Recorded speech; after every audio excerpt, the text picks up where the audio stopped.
Assalamualaikum warahmatullahi wabarakatuh. Saya Erlina Herani Lubis, peserta Latsar CPNS tahun 2021. Saya akan menjabarkan nilai-nilai dasar PNS, yaitu akuntabilitas dan nasionalisme, dengan menggunakan metode mind mapping. Mind mapping adalah pemetaan informasi di dalam bentuk grafis ataupun bagan yang memiliki cabang-cabang. Sebelum saya masuk ke mind mapping, akuntabilitas dan nasionalisme, saya akan menjelaskan terlebih dahulu tentang aneka. Adapun aneka singkatan dari akuntabilitas, nasionalisme, etika publik, komitmen mutu, dan anti korupsi. Adapun aneka yang saya bahas ada dua, yaitu akuntabilitas dan nasionalisme. Di dalam mind mapping akuntabilitas terdapat definisi, aspek-aspek, fungsi, pembagian, tingkatan, dimensi, dan nilai-nilai dasar PNS. Definisi akuntabilitas yaitu kewajiban pertanggungjawaban yang harus dicapai. Kewajiban individu, kelompok, maupun institusi. Aspek-aspek akuntabilitas yang pertama, relationship. Artinya hubungan antara individu atau institusi kepada negara dan juga masyarakat. Yang kedua, result oriented, yang artinya akuntabilitas berorientasi kepada hasil.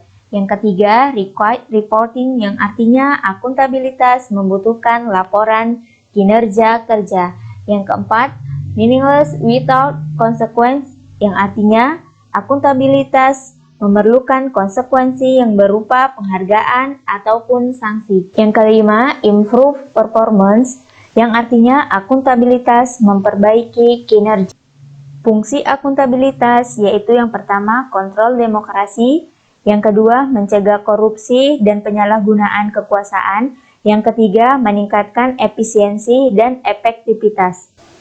Pembagian akuntabilitas ada dua. Yang pertama, akuntabilitas vertikal, yaitu pertanggungjawaban kepada otoritas yang lebih tinggi. Contohnya yaitu pertanggungjawaban dari unit pemerintah daerah ke pemerintah pusat. Yang kedua, akuntabilitas horizontal, yaitu pertanggungjawaban kepada masyarakat luas. Tingkatan akuntabilitas ada 5. Yang pertama, personal, kedua individu, ketiga kelompok, keempat organisasi, dan kelima stakeholder.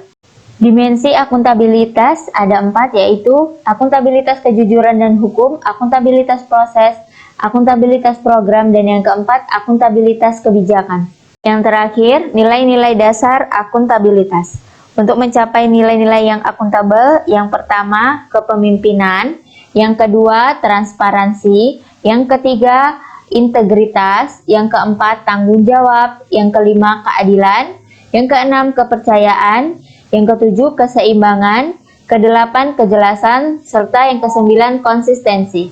Di dalam mind mapping nasionalisme terdapat definisi nasionalisme, yaitu pemahaman mengenai nilai-nilai kebangsaan, serta rasa cinta terhadap bangsa dan negara, dan menghormati bangsa lain.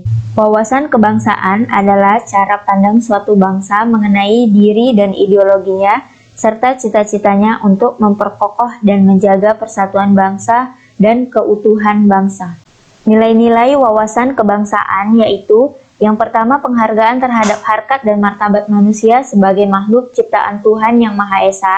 Yang kedua, tekad bersama untuk berkehidupan berkebangsaan yang bebas, merdeka, dan bersatu. Yang ketiga, cinta akan tanah air dan bangsa.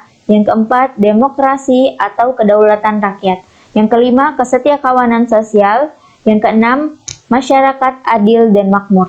Implementasi nasionalisme tertuang pada Pancasila. Yang pertama, nilai ketuhanan. Yang kedua, nilai kemanusiaan. Yang ketiga, nilai persatuan.